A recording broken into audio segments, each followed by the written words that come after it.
canal do YouTube Smarter Every Day, apresentado por Dustin Sandlin, engenheiro aeroespacial e estudante de doutorado, lançou um vídeo em 3 de dezembro de 2023 apontando problemas com o paradigma Starship Human Landing System Artemis e suas implicações. Para este vídeo, ele foi o palestrante principal no simpósio de exploração espacial Von Braun de outubro de 2023, intitulado Avançando o Espaço de Órbita Terrestre Baixa para Lunar e Além.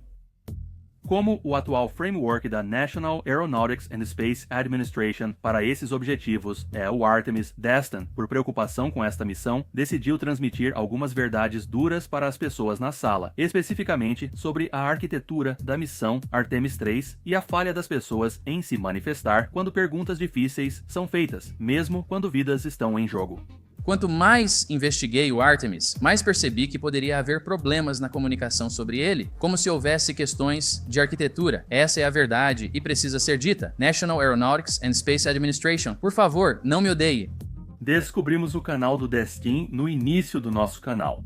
Seu episódio com Tory Bruno na United Launch Alliance, lançado em 29 de fevereiro de 2020, intitulado Como Foguetes São Feitos. Se você quer assistir a um vídeo de visita guiada de uma fábrica de foguetes, apresentado por um engenheiro aeroespacial conversando com um Chief Executive Officer que sabe como cada máquina funciona, este é o vídeo ideal. Ótimo canal com 11 milhões de inscritos, fácil entender o porquê. O cara sabe do que fala e não tem medo de dizer a dura verdade, o que é mais um motivo para gostarmos dele. Como um bônus extra, seu avô foi engenheiro do programa Apollo, então não só ele cresceu neste ambiente, como pode fornecer algum contexto histórico. A palestra de 1 hora de Destin para a multidão foi uma abordagem divertida, informativa e realista sobre o programa Artemis, enfatizando as diferenças entre o paradigma Starship Human Landing System e as missões da era Apollo.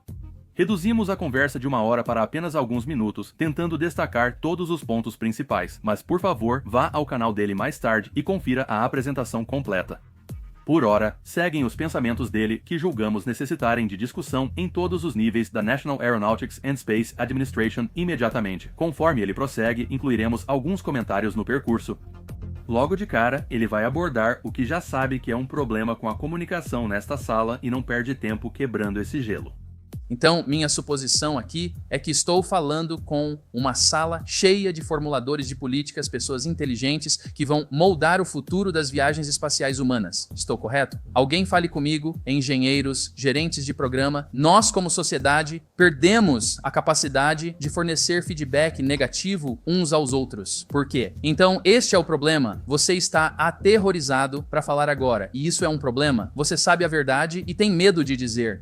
Jovens engenheiros na primeira fila. O que é isso? Loop de controle proporcional integral derivativo. Qual parte é importante no loop proporcional integral derivativo? Feedback. O feedback é importante para qualquer engenheiro. Se você tiver apenas feedback positivo no sistema, o que acontece com ele? Ele se torna instável e caótico, causando explosões e danos. Destin determinou que as pessoas na sala são tímidas quando questionadas e mostrará por que isso é um problema conforme a conversa avança. Se é ruim na National Aeronautics and Space Administration, imagine na SpaceX, onde Musk demite quem o questiona ou as suas instruções, um comportamento pelo qual ele é conhecido em todas as empresas que deveria liderar.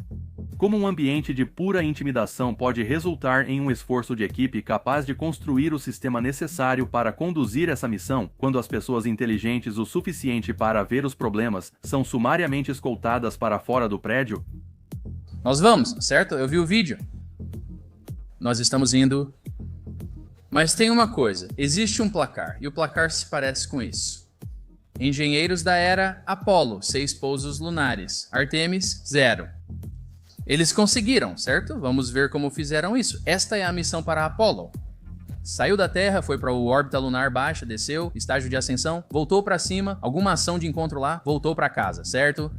Aqui está Artemis III, vamos analisá-lo. Lembram da parte sobre dizer a verdade mais cedo? O que vocês acham disso? É diferente. Por que é diferente? Então eu comecei a tentar entender a arquitetura para chegar lá. Para levar o módulo lunar humano à Lua, temos que lançar um monte de foguetes adicionais para abastecer em órbita terrestre baixa. Eu não sabia disso. E eu fiquei tipo, bem, com quantos foguetes temos que fazer isso? E eles disseram, 6. Sério, quantos foguetes são? Alguns dizem que parece ser 8. Temos que lançar 8 foguetes para enviar um foguete à Lua? Ou seja, é o que dizem, mas provavelmente é mais perto de 12. Sabe? Eu sou engenheiro. Eu sei como fazer essas coisas. Então, comecei a contabilizar o deslizamento nominal de programação e a evaporação. E é essa a quantidade de foguetes necessários para abastecer e chegar à Lua.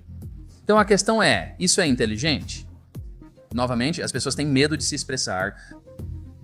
A imagem escolhida do vídeo We Are Going não é eficiente. Ela mostra o número de foguetes que foram para a Lua e pousaram para toda a Apollo, retornando ao gráfico. Já falei o bastante. A plateia desconhecia a quantidade de foguetes necessários para reabastecer o módulo lunar. Isso é um problema. Quando eu disse 12 foguetes da maneira que eu disse, eles riram. Provavelmente é mais como 12. As pessoas não sabiam a resposta para esta pergunta, indicando um problema de comunicação. O fato de termos essa arquitetura muito complexa e não sabermos a resposta exata para uma pergunta tão grande é bastante condenatório. Porque se não sabemos uma resposta tão simples para uma grande pergunta, o que isso diz sobre as pequenas coisas? Destin está certo. Como a National Aeronautics and Space Administration pode trabalhar em uma arquitetura de missão ou cronograma sem saber quantos lançamentos de tanques serão necessários? Sem saber o número de lançamentos, é impossível determinar o tempo de órbita do veículo, a taxa de evaporação e os suprimentos necessários para a tripulação a bordo. E se o reabastecimento demorar semanas ou meses a mais para acontecer? Qual é o plano de contingência se uma ou mais das naves não chegar à órbita? Quais logísticas adicionais estão envolvidas? Ninguém sabe essas respostas porque não podem sabê-las até que esse número crítico seja finalizado. Isso indica uma terrível falta de comunicação entre o contratado, SpaceX, e o cliente, National Aeronautics and Space Administration. Jim Free está frustrado por não receber respostas da SpaceX sobre o cumprimento de marcos no momento. A SpaceX tem contrato para fazer um pousador não tripulado. Nosso marco antes disso é a transferência criogênica de combustível de navio para navio. Estamos adiando nosso Critical Design Review até que eles completem isso. Depois eles só precisam começar a voar. São vários lançamentos para cumprir as missões. Temos um contrato de preço fixo com a SpaceX, eles são responsáveis por nos entregar isso e eu vou cobrá-los por isso. Eles precisam começar a voar para podermos fazer qualquer avaliação. Se eles precisam de vários lançamentos para fazer o depósito para nosso voo tripulado, também precisarão de vários lançamentos para fazer a demonstração. Eles precisam de vários lançamentos apenas para iniciarem o voo. Eles têm vários lançamentos a fazer. Isso, é claro, me preocupa sobre o dezembro de 2025. Parece que a National Aeronautics and Space Administration está sendo informada detalhadamente sobre todas as ações da SpaceX para atingir suas metas, correto? A National Aeronautics and Space Administration parece estar operando no limite e na esperança, torcendo para que a SpaceX atinja esses marcos em breve. Após o segundo desastre de lançamento do Starship, Jim Free publicou este tweet que, se você ler o contexto aqui, basicamente está perguntando à SpaceX o que você aprendeu com este lançamento que ajudará você a avançar. Como o veículo não entrou em órbita, nenhuma recuperação de propulsor foi tentada, e a missão falhou 2 vezes devido ao Loss of Vehicle. Eles aprenderam algo com esse lançamento. Eles aprenderam que pode levar mais de 3 minutos para seus técnicos de telemetria perceberem que a nave explodiu e está caindo pelo céu, sobre Key West. Com os lançamentos mal sucedidos, a única opção de Jim agora é reter pagamentos futuros até a conclusão bem-sucedida da demonstração de transferência de propelente. No entanto, isso não é uma grande penalidade, pois a SpaceX já havia arrecadado bilhões para este contrato antes mesmo dos líderes CAT deixarem a National Aeronautics and Space Administration. Voltando ao vídeo Smarter Every Day, Destin agora inicia um flashback do Apollo do tempo de seu avô na National Aeronautics and Space Administration para uma comparação direta. Quando meu avô tomava café naquela caneca na rua, eles tinham relatórios trimestrais sobre cada detalhe do que ocorria. Até os transdutores de pressão de um subcontratado em uma pequena fábrica na América, eles sabiam o que ia acontecer, porque quanto mais complexo é um sistema, mais comunicação você precisa para fazê-lo funcionar. Relatório trimestral de filme Saturno 5, número 7. Relatório trimestral de filme Saturno 5, número 9. Estamos há 2 anos deste lançamento e não sabemos o número de foguetes. É hora de ser honesto, é hora de estabelecer e sistematizar a comunicação para que todas as organizações envolvidas saibam muito mais informações do que precisam. e temos metas e datas reais que são acionáveis e não dependem de um milagre na inovação tecnológica ocorrendo, e em algum ponto no gráfico de Gantt temos coisas acionáveis que precisam acontecer em determinados prazos. Se algo der errado ou uma tecnologia crítica não for desenvolvida, informaremos a todos sobre o atraso no cronograma. Dizer que ainda faltam 2 anos para o lançamento indica um problema de comunicação. E eu gostaria que isso fosse resolvido por uma liderança centralizada. Falei o que tinha para falar. Agora, para atualizar essa informação, desde o lançamento do seu vídeo, o GIAO e a National Aeronautics and Space Administration perceberam em dezembro que 2 anos não é um prazo viável. Talvez a repreensão do Destin em outubro de 2023 tenha contribuído para isso. Esperamos que este próximo segmento também tenha impactado os presentes. Se eu não estou enganado, esta sala está cheia de líderes da indústria que são responsáveis por levar os humanos de volta à Lua. Responda a seguinte pergunta. Eu li o National Aeronautics and Space Administration Special Publication 287? E se você não leu, que vergonha. Uma geração inteira de engenheiros realizou o maior feito da engenharia humana e te entregou o manual de instruções. Eles estão mostrando como se faz, dizendo que essa é a chave. Há muita coisa boa, mas leremos apenas algumas. Realizamos este trabalho com centenas de reuniões, tanto grandes quanto pequenas. Nessas reuniões, sempre tentávamos encorajar todos a se expressarem, não importando o quão tímidos fossem. Esperançosamente, mas nem sempre sem serem ridicularizados. Queríamos garantir que não negligenciamos nenhuma contribuição legítima. Aparentemente, eles podem ter uma cultura um pouco diferente. Em uma sala repleta de especialistas e engenheiros, Destin ressalta que a única pergunta tola é aquela que nunca é feita. Durante o desenvolvimento do primeiro programa de pouso na Lua, todas as perguntas eram encorajadas. Foi assim que eles criaram um sistema que não apenas funcionava, mas também tinha redundâncias e planos de contingência. Por isso, quando os engenheiros do Apollo construíam sua nave, o lema deles era manter a simplicidade. Design de espaçonaves é interessante e a chave para construir sua própria nave espacial. Construa de forma simples e duplique o máximo de componentes ou sistemas para que, se um falhar, o outro assuma. Exemplos incluem câmaras de empuxo ablativas sem resfriamento regenerativo e propelentes hipergólicos que dispensam fonte de ignição. Fiquei meio impressionado ao descobrir que o estágio de ascensão no design atual não usa propelentes hipergólicos. Isso explodiu minha mente. Estamos subindo lá, temos que acender isso. Entendi que você quer usar in situ e fazer metano. Mas os hipergólicos sempre funcionam. Você faz eles se tocarem e explodem. É assim que funciona. Por que introduzir complexidade no sistema? Então olhei para Artemis 3. Para que isso funcione como começa, os humanos nunca fizeram reabastecimento criogênico em órbita até este ponto agora. Acho importante vocês conversarem sobre isso. Com autoridade, porque vocês são inteligentes e sabem das coisas. Devemos torná-lo o mais simples possível. Destin está agora fazendo comparações diretas da complexidade de Artemis contra a simplicidade de Apollo. Os propelentes hipergólicos versus os foguetes de metano da SpaceX refletem uma grande diferença na filosofia de design entre os dois projetos. E Destin está prestes a entrar em outro exemplo de quanto pensamento foi investido na nave Apollo e nas situações que ela poderia encontrar. Você já viu como eles decidiram fazer o módulo lunar decolar da Lua, o estágio de ascensão? É incrível. Vamos acertar o tempo. Vamos lançar. Isso não funciona porque as coisas não estão acontecendo. Aqui está o que vamos fazer. Se tudo ou mais falhar, abra a escotilha. Vá para trás. Existem guilhotinas que conectam as fases de descida e subida. Você precisava acionar um interruptor para cortar as guilhotinas, certo? Se não funcionasse, você sairia da nave, iria até a parte inferior com cortadores de parafusos e cortaria as correias que seguram as fases de subida e descida juntas. Eles tinham redundância após redundância, após redundância, após redundância, até os cortadores de parafusos. E Harrison Schmitt disse que havia uma coisa depois disso. Quero entender o que era isso. Estamos construindo esse nível de redundância nos sistemas atuais? Verifique os documentos. Isso é real. Tudo bem, então...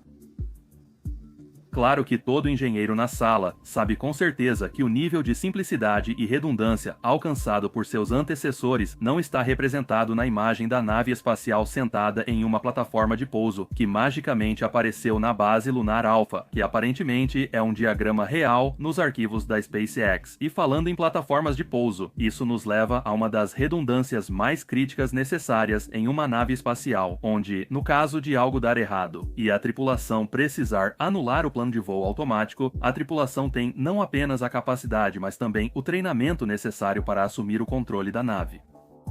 Dustin também aborda este tópico, mas primeiro vamos pegar outro trecho da entrevista da National Science Foundation para ver como os líderes reais da National Aeronautics and Space Administration estão se preparando para isso. A capacidade de assumir manualmente o controle do módulo de pouso, mesmo com o sistema de orientação automatizado, como vimos o que aconteceu com Neil Armstrong na Apollo 11, certo? Ele está a milhas fora do curso e tem que realmente controlar manualmente para encontrar um bom lugar para pousar. Quais são as maneiras que, você sabe, se eles conseguiram se adaptar com isso para garantir que estarão seguros nesse sistema Human Landing System? Então, ainda estamos na fase de desenvolvimento onde estamos trabalhando nesses tópicos. Do ponto de vista dos requisitos, o que fizemos foi escrever requisitos de que o módulo lunar deve ser totalmente autônomo e que a tripulação deve ser capaz de intervir e assumir o controle manual. Conforme o design avança, o que acabaremos fazendo é passar muito tempo com a tripulação em simuladores e passar por diferentes algoritmos de controle manual e testar diferentes condições de iluminação e ambientes e taxas de resposta do veículo para chegar a um ponto em que realmente é um veículo que pode ser autônomo, mas capaz de ser operado pela tripulação caso algo assuma o controle. Ok, então para treinar os astronautas para o pouso na Lua em uma gravidade de 1/6, o plano deles é executar simulação após simulação com diferentes condições em jogo. No entanto, nada disso está operacional ainda, pois eles ainda estão desenvolvendo esse sistema redundante. Ouça agora Destin sobre como deve ser o treinamento da tripulação, junto com um homem que ajudou a projetar o veículo de treinamento para pouso lunar Apollo Lunar Landing Training Vehicle e outro que o pilotou. O treinamento é primordial. O veículo de teste do módulo lunar é essencial para aprender a pousar em um ambiente com 1/6 da gravidade. Nossos pilotos estão acostumados a andar em 1G. É assim que eles treinaram os astronautas para pousar na Lua. Isso é mais crucial que um simulador, pois a vida do astronauta no assento está em risco. Esse treinamento psicológico tem um componente enorme. Perguntei algo muito importante ao Sr. Oettinger, que trabalhou no sistema de controle. Você acha que algo como o Lunar Landing Training Vehicle precisa acontecer para treinar astronautas para voltar à Lua? Eles não irão sem um treinador de voo livre, posso garantir. Sério, eles não vão sem isso. Espero que a pessoa no controle ele tenha uma experiência de simulação pelo menos tão boa quanto a Lunar Landing Training Vehicle proporcionou às equipes do Apollo meio século depois. Obrigado. Depois de mostrar ao seu público, sem sombra de dúvidas, a diferença entre o que era então e o que é agora, na voz de um dos seus da era Apollo, e um homem cuja vida foi salva pelo treinamento que ele passou, Destin vai lembrá-los novamente da principal responsabilidade que um engenheiro tem, independentemente dos obstáculos que enfrentam. Como o engenheiro é responsável por levar os humanos à Lua em segurança e trazê-los de volta, é essencial fornecer feedback negativo quando necessário. Se você perder seu emprego por fornecer feedback negativo, parabéns para você. Se algo precisava ser dito e ninguém o fez, conviver com isso seria o pior. Não comprometa seus padrões. Deixe-me te dizer o que vai acontecer. Você vai entrar naquela sala e vai dizer a eles que não podemos fazer isso e não podemos fazer isso por causa disso. Eles dirão sobre minha agenda, mas basta estar disposto a falar a verdade. Minimize os riscos o máximo possível. Você se comunica com clareza, sem comprometer os padrões. É hora de marcar pontos. Eles te deram o livro de jogadas, Special Publication 287. Veja a missão de forma diferente. Simplifique. Em um mundo de faladores, seja um pensador e realizador. Esteja preparado para agir nas reuniões, tomando decisões difíceis e fazendo perguntas desafiadoras. Não precisamos ter um evento do tipo Apollo 1 para nos equipar. Não fique obcecado com uma demonstração de tecnologia. Nem tudo o que é novo, atraente, incrível, surpreendente e selvagem precisa ser feito. Simples é bom. E desde que cumpra a missão. Portanto, mantenha o foco na missão e acho que as coisas vão ficar bem. Destin terminou em uma nota suave, mas a apresentação tinha um claro objetivo: fazer os engenheiros e chefes de departamento refletirem sobre a situação do programa e o que é necessário para salvá-lo. Ele também lhes mostrou precisamente onde achar essa informação. CP-287 é o roteiro para chegar à Lua. Daqui para frente, o processo de pensamento deles certamente incluirá a pergunta: como a National Aeronautics and Space Administration permitiu que um contratado mudasse totalmente um sistema que levou homens com sucesso à Lua décadas atrás? Como o lema Mantenha Simples foi jogado pela janela? Porque toda a missão Artemis III depende de avanços tecnológicos não testados que precisam ser fornecidos por uma empresa com um Chief Executive Officer de meio período que preferiria passar o dia inteiro no telefone e xingar seus anunciantes de mídia social em público. E este é o grau em que Mantenha Simples foi descartado à medida que a SpaceX falha em entregar para a National Aeronautics and Space Administration. Em 1º de fevereiro de 2024, a National Aeronautics and Space Administration publicou seu relatório anual de 2023. O título número 4, seção B, lida com o progresso e os desafios do Artemis. Citaremos diretamente o grau em que Artemis preocupa o painel que publicou este documento devido ao cronograma agressivo combinado com o número de primeiras vezes que devem ser realizadas sequencialmente de maneira totalmente bem-sucedida para alcançar os objetivos do Artemis III, mesmo antes de seu lançamento. Abaixo está uma lista parcial das primeiras tentativas, seja como demonstração antes da missão Artemis III ou na própria Artemis III. A. Primeira missão, dependente do sistema de pouso humano, exigindo cerca de 15 lançamentos de suprimentos para o Artemis. 3. B. Primeiro lançamento da nova variante Orion. C. Estreia da estação de depósito Human Landing System, órbita terrestre baixa, incluindo reabastecimento criogênico. A National Aeronautics and Space Administration usa o termo reabastecimento. Então, se algum rato do musgo te der problemas por usar reabastecimento, em vez do termo reabastecimento, diga a eles para se danarem. Se você sabe, você sabe. D. Primeiro lançamento do Human Landing System de Cabo Canaveral em uma nova plataforma de lançamento. E. Primeiro encontro e acoplamento do Lander Orion Human Landing System em órbita lunar. F. Primeiro pouso lunar não tripulado do Human Landing System. G. Primeira demonstração não tripulada de uma ascensão lunar bem-sucedida do Human Landing System. H. Primeiro pouso tripulado do Human Landing System na Lua. Primeira atividade extraveicular lunar. Atividade extraveicular desde 1972. J. Primeiro uso dos novos trajes. Atividade extraveicular. K. Primeira descida da tripulação do Human Landing System da superfície lunar para a órbita lunar. L. Primeira comunicação de superfície lunar e sistema de comunicação integrado. Mi primeiro pouso no desafiador Polo Sul. Esses pontos são sobre o Starship Human Landing System. Ainda não há uma avaliação similar do Artemis V, incluindo a nave da Blue Origin. Portanto, leve tudo isso em consideração, juntamente com o fato de que, de acordo com documentos judiciais, o contrato original que Musk concordou deveria ter lançado para a Lua no mês passado, janeiro de 2024, com a revisão preliminar do design da missão prevista para julho de 2022 e a revisão crítica do design da missão prevista para um ano atrás. E você tem noção da confusão atual com o Artemis III. Dissemos na época que o contrato Solo Human Landing System foi concedido à SpaceX pela mesma pessoa que agora lidera esse programa em Boca Chica, que o erro de conceder esse contrato a Musk iria custar aos norte-americanos a Lua, e ainda não provamos que essa previsão estava errada. Quando as críticas mais fortes expondo as falhas mais básicas neste programa vinham de youtubers como CSS e Thunderfoot, então há um problema central mais sério acontecendo na National Aeronautics and Space Administration, e Destin acertou em cheio. No programa Apollo, todos os aspectos foram gerenciados, agendados e referenciados. Esses menores detalhes revisados repetidamente, os passos estabelecidos para todos verem. Agora, sob o acordo de contratante privado que a National Aeronautics and Space Administration tem com Musk, eles não têm nada do acima mencionado. De acordo com declarações públicas recentes, Jim Free não está certo sobre nenhum aspecto do Starship, seja a tecnologia de reabastecimento, a missão de demonstração ou mesmo a confiabilidade e segurança básicas da nave. Inferno, eles nem mesmo sabem de onde isso vai ser lançado, e ninguém queria esse veículo perto dos ativos de infraestrutura em Kennedy antes que ambos Integrated Flight Test 1 e 2 terminassem em desastre. E o processo de design iterativo de Musk para este veículo é um fracasso abjeto, óbvio. Então, o que a National Aeronautics and Space Administration tem na Starship, comparado ao que eles sabem que funcionou? Eles possuem um veículo totalmente distinto, construído com materiais, motores, mistura de propelente e tecnologia de reabastecimento diferentes dos anteriores, além de uma arquitetura de missão completamente nova. Não há semelhanças entre isso e o que levou os homens à Lua 50 anos atrás. Felizmente, a SpaceX não é mais a única empresa privada de foguetes com contrato de pouso lunar.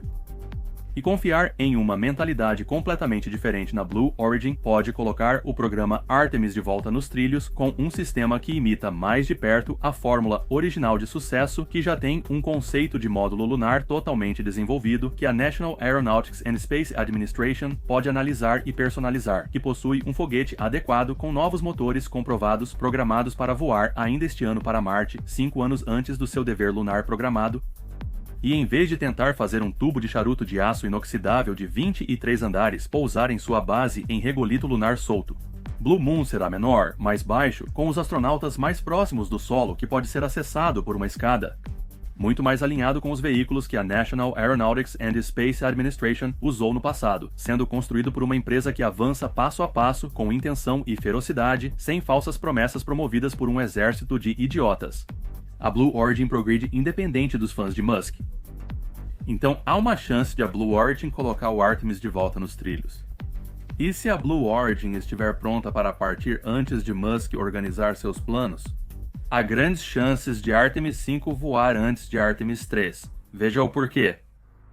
Em agosto de 2023, a National Aeronautics and Space Administration teve uma conferência de atualização do Artemis. Lembre-se de que isso ocorreu antes do anúncio da GAO sobre atrasos e do relatório de fim de ano de 2023. A pergunta para Jim Free veio de Marcia Dunn, da Associated Press. A data-alvo de trabalho para Artemis 3 ainda é final de 2025. Para Artemis III, ainda estamos trabalhando com as datas contratuais com todos, que é dezembro de 25. Recebemos uma programação atualizada da SpaceX que estamos procurando obter mais detalhes. Estivemos na Starbase recentemente e realmente passamos algum tempo revisando suas principais etapas até a missão Artemis III, que inclui uma missão de transferência de propulsor, bem como a demonstração sem tripulação.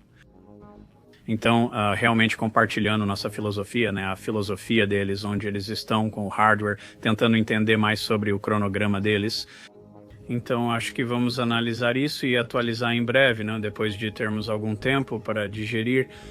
Estamos mantendo a 25 de dezembro para todos os contratados.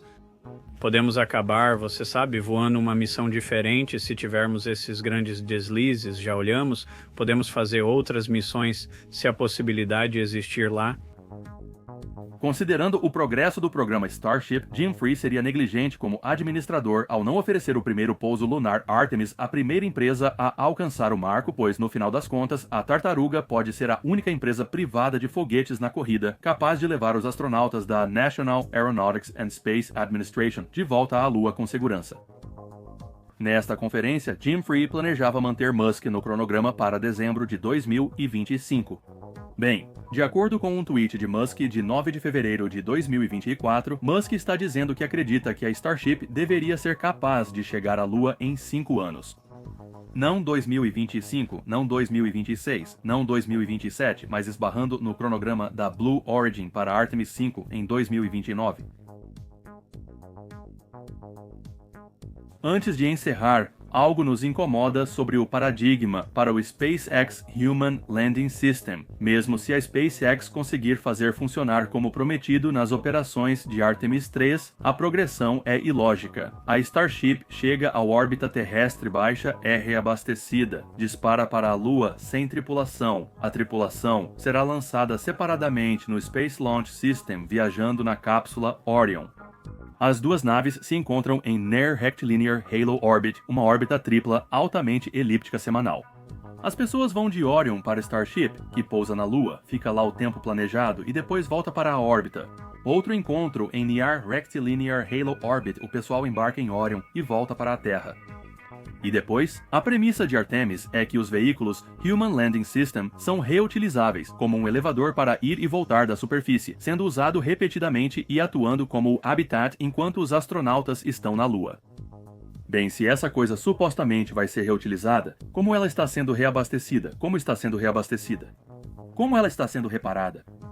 Se uma nova cápsula Orion chegar da Terra com tripulantes, eles precisarão trazer todos os suprimentos na própria cápsula, tornando a Starship aparentemente inútil. Por que é necessária uma estrutura gigante para ir e voltar da órbita, se tudo o que os astronautas precisam cabe na cápsula? E essa cápsula pode conter 1.200 toneladas de propelente para reabastecer a Starship? Acho que não, ou teria que ter o tamanho dos tanques da Starship. E se a Starship não for reutilizada dessa maneira, a Starship Human Landing System faz ainda menos sentido, já que não pode retornar à Terra para reutilização porque não consegue sobreviver a uma descida através da atmosfera. Isso mostra que o módulo de pouso da Starship não foi completamente planejado. Já a Lua possui um sistema operacional totalmente distinto. Ele também precisará ser reabastecido, mas certamente não precisará de 1.200 toneladas de propelente, já que a nave é muito menor que a Starship. Ele será reabastecido em Near Rectilinear Halo Orbit, porque nas operações conceituais para Artemis V há um transportador cislunar da Lockheed Martin que será reabastecido em órbita terrestre baixa e enviado para Near Rectilinear Halo Orbit para encontrar o módulo de pouso antes de acoplar no Gateway. Um esforço conjunto entre a National Aeronautics and Space Administration, a Agência Espacial Canadense, a Japan Aerospace Exploration Agency e a Agência Espacial Europeia. Em Near Rectilinear Halo Orbit, a tripulação chega no Gateway na cápsula Orion, se transfere para o módulo de pouso, desce à superfície, realiza a missão, retorna, entra na Orion e volta à Terra. Mas neste caso, o módulo de pouso e o transportador estão prontos para outra missão. Quando o módulo de pouso precisa ser reabastecido ou preenchido, já existe um veículo logístico contabilizado em seu sistema para a próxima missão. Esse sistema parece ser muito mais lógico, desde que a Blue Origin e parceiros resolvam seu sistema de reabastecimento em órbita nesse prazo, algo inédito e que tem causado problemas consideráveis à SpaceX. A SpaceX recebeu um contrato bônus de 53 milhões em 2020 apenas para provar seu programa de reabastecimento orbital, e até agora não tem nada para mostrar por isso. Agora, a única coisa que não gostamos é que o módulo de pouso do conceito original que a equipe nacional forneceu tinha um estágio de ascensão que seria lançado da superfície da Lua a partir do estágio de descida que deixou para trás. Ele se dividiu ao meio, assim como no Apollo. 2 conjuntos de motores são necessários, pois pousar no regolito solto da Lua danificará os motores disparando nele. É por isso que essa característica foi incorporada ao projeto original. Mas como os requisitos da missão agora são para que a nave seja completamente reutilizável como um elevador, toda a nave tem que lançar como pousou, e isso significa que não terá motores de ascensão e descida separados. Para enfatizar esse ponto, Apollo 15 é um precedente histórico, onde um pouso duro na borda de uma cratera resultou no sino do motor do estágio de descida sendo enterrado no regolito. Ok, Houston. O Falcon está no plano em Hadley. Sem negar isso. Tivemos contato. A nave sofreu danos na parte inferior. Se a etapa de ascensão não estivesse segura, esses astronautas teriam morrido na Lua. Portanto, a mitigação desse aspecto do módulo de pouso será algo para se observar. Por ser uma nave menor, decolar da superfície deveria ser muito mais fácil que a gigantesca nave estelar, mas disparar no regolito a cada vez nos preocupa. Considerando tudo, dado o progresso dos 2 concorrentes, os designs em que estão trabalhando, o conceito de operações em que estão envolvidos e a dedicação respectiva à missão dos CEOs das empresas, nosso dinheiro está na tartaruga chegando à Lua primeiro. E se isso acontecer, quem vai ficar a ver navios então? Agradecemos por acompanhar esta série do Common Sense Skeptic e encerramos com um vídeo dos melhores momentos do Artemis I, os únicos veículos que voaram até agora no programa. Uma missão perfeita para o Space Launch System e Orion em sua primeira tentativa. Foi uma maratona de aprendizado de 2 horas, e esperamos que você também tenha aprendido muito com esta produção. Embora tenhamos abordado, sempre haverá tópicos que podem ser aprofundados, e é para isso que os comentários servem. Certifique-se de deixar quaisquer perguntas que você tenha que ficaram sem resposta, e talvez faremos um acompanhamento para respondê-las. Se você quiser apoiar diretamente futuros episódios e séries do Common Sense Skeptic, inscreva-se no nosso Patreon ou faça uma doação única em nossa página no GoFundMe. Ajuda muito o canal se você der um like no episódio e compartilhá-lo com seus amigos. Além disso, certifique-se de que está inscrito e ative o sininho de notificações, para que você saiba quando o Common Sense Skeptic retornar.